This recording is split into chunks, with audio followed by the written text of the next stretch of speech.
Allahu Ekber,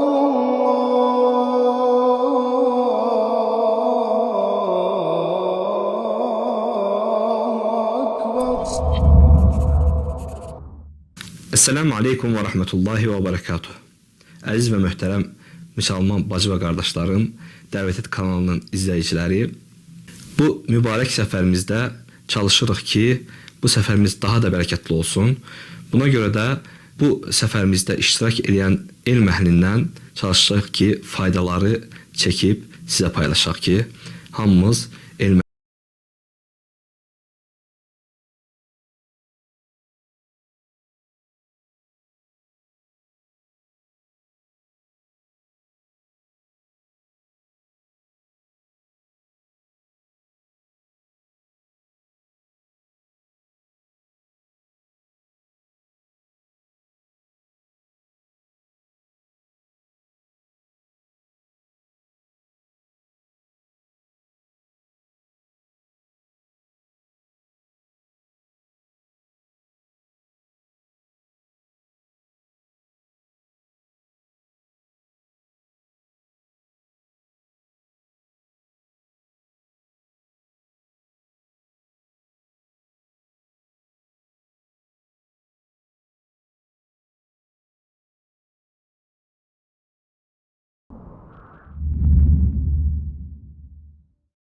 Elhamdülillahi Rabbil alemin ve salatu ve selamu ala eşrefil enbiya vel mürselin nebina Muhammedin ve ala alihi ve sahbihi ecmain. Bugünkü konağımız Doktor Emin Hacıyev kardeşimizdir. Emin kardeş, selamun aleyküm ve rahmetullah. Aleyküm selam ve rahmetullah. Emin kardeş, fürsətten istifadə edib, yəni sizdən bir ayənin təfsiri haqqında və yaxud orada olan faydalar haqqında soruşmaq istəyərdik ki, siz də izləyicilərimizə o ayə haqqında fayda verəsiniz. Uca Allah Quran-ı Kərimdə öz peyğəmbəri haqqında buyurur ki, وَمَا يَنْتِقُ عَنِ الْهَوَى. O havasından, öz nəfsindən danışmaz. Bu barədə bizə nəsihət edərdiniz. Bismillahirrahmanirrahim. Elhamdülillahi Rabbil alemin. Ve salatu ve selamu ala eşrefil enbiya vel murselin. Nebiyyina Muhammedin ve ala alihi ve ashabihi ecma'in. Rabbi şrahli sadri ve yessir li emri ve ahlul uqdeten min lisani yefkahu kavli. Ve ba'd. Allah Azze ve Celle öz kitabında Peygamberimiz sallallahu aleyhi ve sellem hakkında buyurur ki, وَمَا يَنْتِقُ عَنِ الْهَوَى اِنْ هُوَ اِلَّا وَحْيٌ يُوحَى. O danıştığını havadan danışmır, danıştığı açıkça bir vəhidir. Və həqiqətən bu ayə əzəmətli ayələrdən sayılır. Xüsusən əhl-i sünnə vəl cəmaa bu ayəni Peyğəmbər sallallahu aleyhi və səlləmin haqq Peyğəmbər olmasına dəlil olaraq gətirirlər. Yəni bu ayədə böyük faydalar var. Allah Azze ve Celle bu ayədə Peyğəmbər sallallahu aleyhi və səlləmin haqqında xəbər verir ki, o özündən heç nə söyləmir. Onun söylədiyi hamısı Allah Azze ve Celle'nin ona vəhiy etdiyidir. Allah Azze ve Celle ona nəyi vəhiy edibsə, ona nəyi nazil edibsə, o yalnız onu insanlara çatdırır. Və bu ayənin təsdiqi başqa bir ayədə Allah Teala Peyğəmbər sallallahu aleyhi ve sellem haqqında deyir ki, وَلَوْ تَقَوَّلَ عَلَيْنَا بَعْضَ الْأَقَاوِلِ لَأَخَذْنَا مِنْهُ بِالْيَمِينَ. Allah Teala buyurur ki, əgər o bizim adımıza yalan danışsaydı, söz desəydi, biz ondan şiddətli şəkildə intiqam alardıq. Deməli, Peyğəmbər sallallahu aleyhi və səlləm heç vaxtı yəni Allah Azze ve Celle'nin öz adından Allah Azze ve Celle'nin demədiyi bir şeyi deməyibdir. Onun danışdığı yalnız vəhyi insanlara çatdırır. Necə ki, bir dəfə də sahabələrə deyir ki, Allah'a and olsun ki, ağzına işarə edərək buyurur ki, buradan yalnız vəhiy çıxır. Və bu ayə dediyimiz kimi, yəni əzəmətli ayələrdəndir. Bu ayədə Allah Teala birinci Allah Azze ve Celle'nin Peyğəmbər sallallahu aleyhi və səlləmi haqq Peyğəmbər olaraq seçməsinə dəlil var. Rasulullah sallallahu aleyhi və səlləmin risalətinin haqq olmasına dəlil var. Eyni zamanda bu ayə əhl-i sünnə bu ayəni bidət əhlinə qarşı dəlil olaraq gətirir. Çünki Allah Azze ve Celle Peyğəmbər sallallahu aleyhi və səlləmi Resul olarak seçibsə, onun söylədiyi vəhidirsə, bizim də borcumuzdur ki, onun gətirdiyi sünnətə tabi olaq. O, Rasulullah sallallahu aleyhi ve sellemin söylədiyi vəhiyə uyaq, onun etmədiyini etməyək, əmr etdiklərinə tabi olaq. Necə ki, başqa ayədə Allah Teala buyurur ki, وَمَا آتَكُمُ الرَّسُولُ فَخُذُوهُ وَمَا نَهَاكُمْ عَنْهُ فَانْتَهُ. Allah Resulü sizə nəyi əmr edirsə, onu yerinə yetirin, nədən çəkindirirsə, ondan uzaq durun. Bu ayə də göstərir ki, deməli, əgər biz Peyğəmbər sallallahu aleyhi və səlləmin haqq Peyğəmbər olduğunu qəbul ediriksə, eyni zamanda bu da bizdən tələb edir ki, onun sünnəsinə haqqı ilə tabi olaraq. Həmçinin bu ayədə ağla uyanlardan sünnə inkar edənlərə dəlil var, onlara qarşı dəlil var bu ayədə. Belə ki, onlar bildiyiniz kimi Peyğəmbər sallallahu aleyhi və səlləmin sünnəsini inkar edirlər, sünnəni qəbul etmirlər, deyirlər ki, bizə Quran kifayətdir. Bu ayə isə Allah Azze və Cəllənin Rasulullah sallallahu aleyhi ve selleme vəhy etdiyi həm Quranı, həm də onun sünnəsini əhatə edir. Çünki Rasulullah sallallahu aleyhi ve sellemin sünnəsi də Allah tərəfindən bir vəhiydir. Mənası Peyğəmbər sallallahu aleyhi ve sellemlə olmasına rağmen, amma ləfzləri Rasulullah sallallahu aleyhi ve sellemlə olmasına rağmen mənası Allah Azze və Cəllə tərəfindən nazil edilibdir. Ona görə də baxın, Peyğəmbər sallallahu aleyhi ve sellem bəzən sorular sorulurdu, bəzi məsələlərdə ondan soruşulurdu. Rasulullah sallallahu aleyhi ve sellem ya cavab vermirdi, ya da deyirdi ki, susurdu.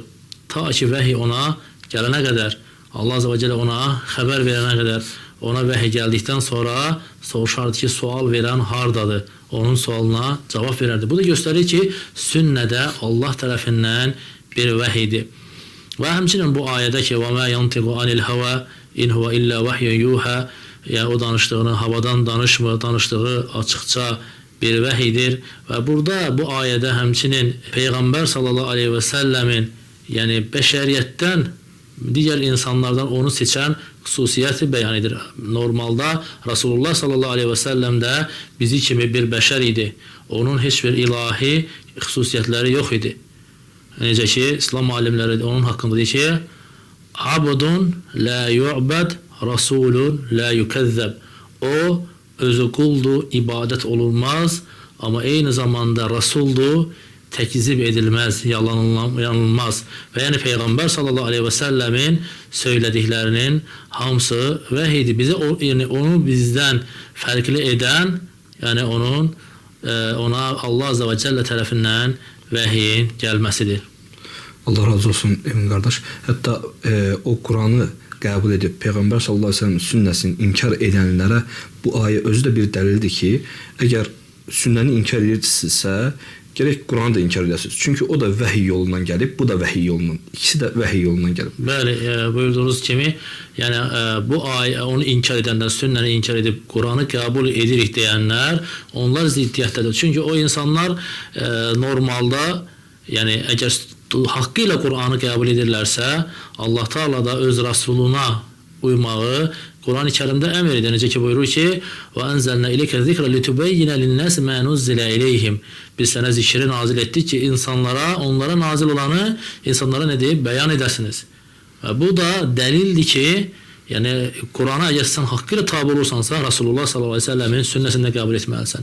Ona görə bugünkü günü məsələn cəmiyyətimizdə də olan bəzi o batil fikirli, batil inanclı sünnə inkarçıları ilk başda sünnəni inkar edən kimi özləri meydana atdılar, amma son çıxışlarında baxırsan ki, onlar neynirlər? Artıq Quran ayələrinə dil uzatmağa başlayıblar, artıq Quranı da inkar edirlər. Çünki Quranı təkcə qəbul edib sünnəni inkar etməklə orada dayanmaq mümkün olan şey deyil. Ya hər ikisini qəbul etmə zorundadır, ya da ki artıq hər ikisini də inkar edəcəkdir.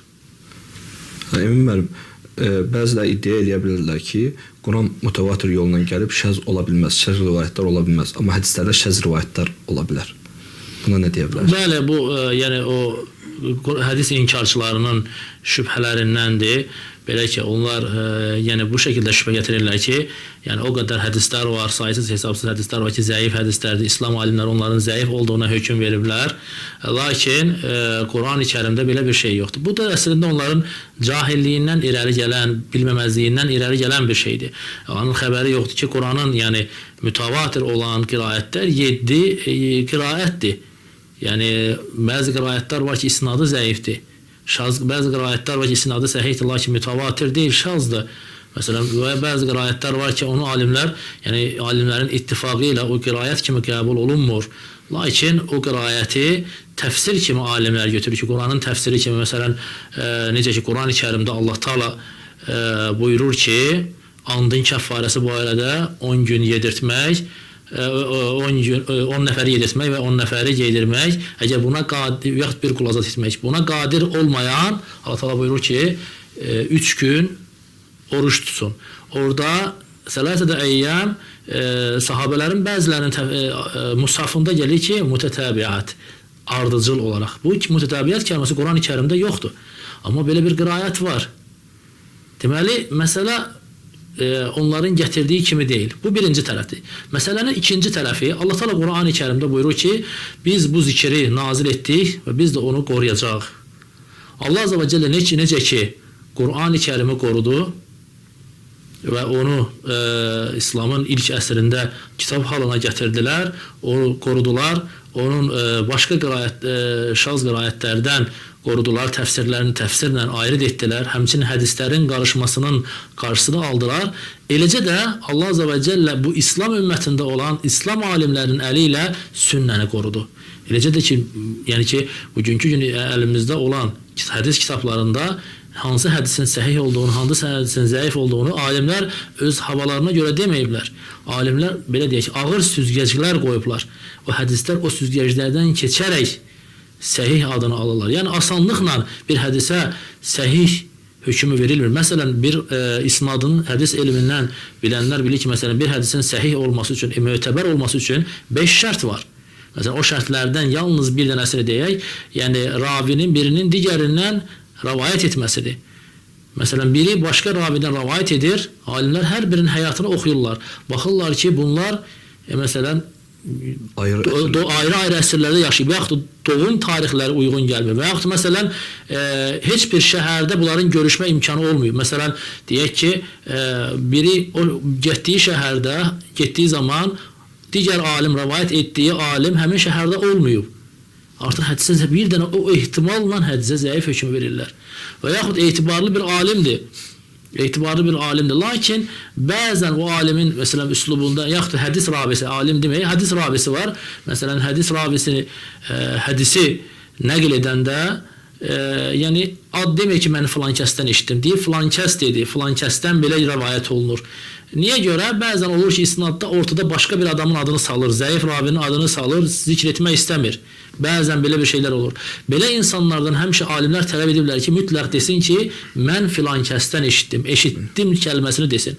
Əgər deməzsə, burada ehtimal ortaya girir ki, buna yəni müdəllis deyilir hədis terminologiyasında.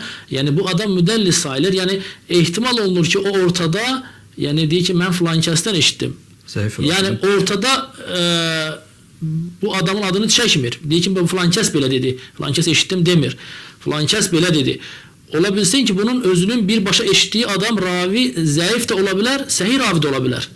Biz yəni kəsinliklə onun zəif ravi olduğunu bilmirik. Şəxsin onun birbaşa götürdüyü şəxs haqqında məlumatımız yoxdur. Lakin ehtimal var ki, zəif ravi ola bilər deyə İslam alimləri bu hədisə zəif hökm verirlər. Baxın, necə diqqətlə bu hədis elminin üzərində işləyiblər. Allah Azze ve Celle necə qoruyub. Bu sadəcə bir misaldır. Yəni, hədis elmini hədis elminin terminologiyasını biraz bilən adam, yəni, həqiqətən dəhşətə gəlir ki, alimlər necə də incə bir qaydalar qoyublar, çox dəqiq qaydalar qoyublar və mümkün olan bir şey deyil ki, hədis uydurma və ya zəif hədislər ümmətə səhih hədislər kimi daxil olsun. Çünki yəni Allah Azze ve Celle dediyimiz kimi necə ki Qur'anı qorumağı vəd edib, eləcə də sünnəni qorumağı vəd etmişdir. Allah razı olsun müəllim. Allah Subhanahu sizə bərəkət versin. Sizin mislinizdə bütün tələbələrimizə elm əhlində Allah Subhanahu bərəkət versin. Allah Subhanahu sizi qorusun.